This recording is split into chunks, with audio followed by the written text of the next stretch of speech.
ওম নমঃ শিবায়। আজকের মহাবাক্যের তারিখ 11 জুন 1967। প্রিয় বাচ্চারা, ভগবান বাবা, অসীম জগতের বাবা তোমাদের পড়াচ্ছেন। তোমরা কত উচ্চ পড়া পড়ো, তোমাদের তো শিহরণ হওয়া উচিত। তোমরা ছাড়া কারোই এটা জানা নেই। রেকর্ড। অবশেষে সেই দিন এসেছে আজ। বাচ্চারা গীত শুনল। অবশেষে বিশ্বে শান্তির সময় এসেছে। সবাই বলে যে বিশ্বে শান্তি কি করে হবে? তখন যে সঠিক রায় দেয় তাকে পুরস্কার দেওয়া হয়। নেহেরুও রায় দিত, শান্তি তো হয়নি, শুধুমাত্র রায় দিয়েই গেছে। এখন তোমরা বাচ্চাদের বুদ্ধিতে রয়েছে যে কোনো এক সময় সৃষ্টিতে সুখ, শান্তি, পবিত্রতা সব ছিল, তা এখন নেই। এখন আবার হতে হবে। চক্র তো ঘোরে, তাই না? এ তো সঙ্গম যুগে ব্রাহ্মণদের বুদ্ধিতে রয়েছে, কলিযুগে মনুষ্যের বুদ্ধিতে নেই। তাদের সবার বুদ্ধিতে রয়েছে লোহা আর তামা। তোমাদের বুদ্ধিতে রয়েছে সোনা। তোমরা জানো যে ভারত আবারও সোনার হতে চলেছে। ভারতকেই গোল্ডেন ওয়ার্ল্ড বলা হতো। যদিও মহিমা তো করে, কিন্তু শুধুমাত্র বলার জন্য। তোমরা তো এখন প্র্যাকটিক্যালি পুরুষার্থ করছো। তোমরা জানো যে অল্প দিন বাকি রয়েছে। এরপর সব নরকের কথা ভুলে যাবে, দুঃখের কথা ভুলে যাবে। তোমাদের বুদ্ধিতে এখন সুখের দিন সামনে দাঁড়িয়ে রয়েছে। যেমন আগে বিদেশ থেকে যখন আসতে, তখন বুঝতে যে অল্প সময় বাকি রয়েছে পৌঁছাতে। এখন তোমরা বাচ্চারা জানো যে, আর তোমাদের বুদ্ধিতে রয়েছে যে এখন আমাদের সুখের দিন আসতে চলেছে, যার জন্য আমরা পুরুষার্থ করছি। বাবা পুরুষার্থ অনেক সহজ বলেছেন। ড্রামা অনুসারে কল্প পূর্বের সমান। এ তো সার্টেন যে তোমরা দেবতা ছিলে।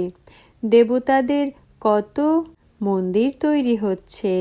বাচ্চারা জানে যে মন্দির আদি এরপর আবার ভেঙে যায়, বানাতেই থাকবে যতক্ষণ না পর্যন্ত জানতে পারে যে এ হলো মহাভারতের লড়াই। এই মন্দির আদি সব ভেঙে যাবে। এই সব যখন বুঝবে তখন বানানো বন্ধ করবে। এখন তো তোমরা ছাড়া কারোই জানা নেই। তোমরা জানো যে এই মন্দির আদি বানিয়ে কি করবে। তোমরা বাচ্চারা এখন নলেজ নিচ্ছ। তার অথরিটি রয়েছে। বলা হয় যে পরমপিতা পরমাত্মা সর্বশক্তিমান, অলমাইটি অথরিটি। তোমরা বাচ্চারা তার থেকে জ্ঞান নিয়ে জ্ঞানের অথরিটি হও। তাদের হলো ভক্তির অথরিটি। জ্ঞানের অথরিটি বাবাকেই বলা হয়। তিনি হলেন অলমাইটি অথরিটি। তোমরা বাচ্চারা নম্বর অনুযায়ী পুরুষার্থ অনুসারে তৈরি হচ্ছ। তোমাদের সৃষ্টির আদি মধ্য অন্তের জ্ঞান রয়েছে। তোমরা জানো যে আমরা পুরুষার্থ করছি বাবার থেকে বর্ষাপ নেবার জন্য। তাদের ভক্তির অথরিটি রয়েছে, তো সবাইকে ভক্তিই শোনায়। তোমাদের জ্ঞানের অথরিটি, তো জ্ঞানই শোনাতে হবে। এখন জ্ঞান জিন্দাবাদ হচ্ছে। এই অক্ষর তোমরা নিশ্চয় থেকে বলতে পারো। সত্যযুগে ভক্তি হয় না, একজনও পূজারী হয় না। পূজ্যই পূজ্য হয়। আধা কল্প হলো পূজ্য, আধা কল্প হলো পূজারী। ভারতবাসীদের জন্যই হয়। পূজ্য ছিলে তো স্বর্গ ছিল। এখন ভারত হলো পূজারী নরক। তোমরা বাচ্চারা এখন প্র্যাকটিক্যাল লাইফে তৈরি হচ্ছ নম্বর অনুযায়ী পুরুষার্থ অনুসারে। সবাইকে বোঝাতে থাকো আর বৃদ্ধি হতে থাকে। ড্রামাতে পূর্ব নির্মিত ছিল। ড্রামাই তোমাদের করাতে থাকে, তোমরা করতে থাকো। তোমরা জানো যে ড্রামাতে আমাদের অবিনাশী পার্ট রয়েছে। দুনিয়া এই কথাকে কি জানে? আমাদেরই ড্রামাতে পার্ট রয়েছে। যে বলবে সেই বুঝতে পারবে যে কি করে আমাদের এই ড্রামাতে পার্ট রয়েছে। এই সৃষ্টির চক্র ঘুরতেই থাকে। এই ওয়ার্ল্ডের হিস্ট্রি জিওগ্রাফি তোমরা ছাড়া কারোই জানা নেই। উঁচুর থেকে উঁচু কে রয়েছে দুনিয়াতে কারোই জানা নেই। ঋষি মুনি আদিও বলতো যে আমরা জানি না, নেতি নেতি বলে গেছে। এখন তোমরা বাচ্চারা তো জানো তিনি রচয়িতা বাবা আর আমাদের পড়াচ্ছেন। তারা তো শুধুমাত্র প্রশ্ন করে যে তোমরা রচয়িতাকে কি জানো, তো বলে দেয় নেতি নেতি। তোমাদের তো আবার পড়াচ্ছেন। এও বাবা বারবার বুঝিয়েছেন যে এখানে যখনই বসো তো দেহি অভিমানী হয়ে বসো। এক বাবাই রাজযোগ শেখান নাকি তিনি আমাদের অন্তরকে জানেন? বাবা বলেন যে আমি কোনো থট রিডার নই। এত বড় দুনিয়া, কার কার বসে থট রিড করব? আমি তো আসি পাবন বানাতে। ড্রামাতে আমার যা পার্ট রয়েছে তাই প্লে করি। বাকি আমি কোনো রিড আদি করি না। আমি বলে দেই যে আমার কি পার্ট আর তোমাদের কি পার্ট আর কি প্লে করছো। তোমরা এই নলেজ শেখো আর অন্যদের শেখাও। আমার তো পার্টি হলো পতিতদের পাবন বানানো। এও তোমরাই জানো। তোমরা তো তিথি তারিখ আদি সব কিছু জানো। দুনিয়াতে কেউ থোড়াই জানে।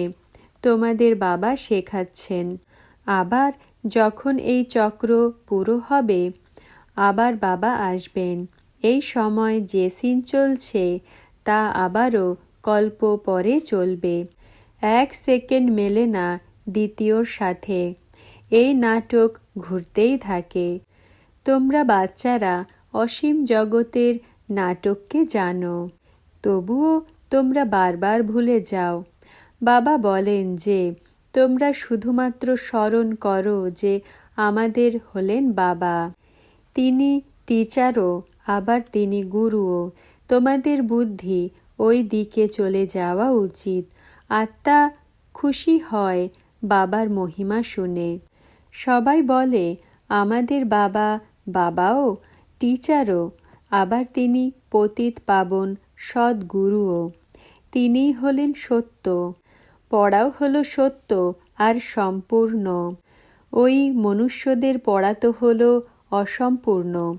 তো তোমরা বাচ্চাদের বুদ্ধিতে কত খুশি হওয়া উচিত। বড় পরীক্ষা পাশ যারা করে তাদের বুদ্ধিতে বেশি খুশি থাকে। তোমরা কত উচ্চ পড়াশুনো করো, তো তোমাদের কত খুশি হওয়া উচিত। ভগবান বাবা অসীম জগতের বাবা আমাদের পড়াচ্ছেন। তোমাদের তো শিহরণ হওয়া উচিত। এ হলো সেই এপিসোডই যা রিপিট হচ্ছে। তোমরা ছাড়া কারোই জানা নেই। কল্পের আয়ু বড় দিয়ে দিয়েছে। তোমাদের বুদ্ধিতে এখন 5000 বছরের সমস্ত স্টোরি চক্র লাগাতে থাকে, যাকেই সদর্শন চক্র বলা হয়। শুধুমাত্র বাচ্চারা বলে যে বাবা তুফান অনেক আসে, আমরা ভুলে যাই। বাবা বলেন যে তোমরা কাকে ভুলে যাও? বাবা যে তোমাদের ডবল মুকুটধারী বিশ্বের মালিক বানান তাকে তোমরা কি করে ভুলে যাও? অন্য কাউকে ভুলো না। স্ত্রী, বাচ্চা কাচ্চা, কাকা সবাই স্মরণে থাকে। বাকি এই বাবাকে ভুলে যাও। তোমাদের যুদ্ধ হলো এই স্মরণে। যতটা সম্ভব স্মরণ করতে হবে। এখানে এসে বসারও অভ্যাস করো না। আজ শোনা গেছে যে বাচ্চারা সকালে উঠে এখানে হলে এসে বসতো। বাবা যদি হতো তো উপরে ছাদে বা বাইরে ঠান্ডা হাওয়াতে চলে যেত। এখানেই এসে বসার কোনো প্রয়োজনীয়তা নেই। বাইরেও যেতে পারো। সকালের সময় কোনো ভয়েরও ব্যাপার থাকে না। বাইরে গিয়ে হাঁটা চলাও করো। মহাবাক্যের শেষের অংশ পরবর্তী ভিডিওতে আপলোড করা হবে। আজকের মহাবাক্য থেকে তুলে নেওয়া একটি প্রশ্ন। সদর্শন চক্র কাকে বলা হয়? ওম নমঃ শিবায়।